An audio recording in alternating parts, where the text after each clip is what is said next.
एक बात ना हम समझ नहीं पा रहे, हम समझते हैं जिसके पास पैसा है वो बड़े खुशी में है, उसको किसी किस्म की टेंशन नहीं। हालांकि ये हमारी गलत सोच है। यहाँ एवरी पर्सन एग्जाम दे रहा है। अब एग्जाम क्लास के एतबार से मुश्किल हो जाते हैं। अब आप खुद बताएं, जो मैट्रिक का एग्जाम दे रहा होता है उसके लेवल के एतबार से क्वेश्चन होते हैं, और जो पीएचडी कर रहा होता है उसके लेवल के एतबार से क्वेश्चन होते हैं। इसी तरह अल्लाह रब्बुल इज्जत ने माली एतबार से भी क्लासेस बना दिए। कोई ए क्लास का बंदा है, कोई एलीट क्लास का बंदा है, कोई लो क्लास का बंदा है, कोई मिडिल क्लास का बंदा है। तो जो जितने क्लास का बंदा है अल्लाह रब्बुल इज्जत उसको उसके मुताबिक इम्तिहान भेज रहे हैं। यहाँ हर बंदा अपनी तैयारी कर रहा है आखिरत के लिए।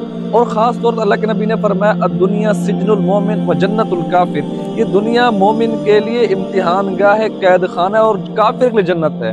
काफिर की हर नेकी पे उसको अल्लाह रब्बुल इज्जत दुनिया में नवाज देते हैं, उसको अच्छे घर, अच्छे कपड़े, अच्छी गाड़ियां अता कर देते हैं। लेकिन मोमिन अगर जो उसके पास अच्छा घर भी हो, अच्छी गाड़ियां भी हो, बैंक बैलेंस भी हो, लेकिन फिर भी वो कोई ना कोई इम्तिहान जरूर दे रहा होता है।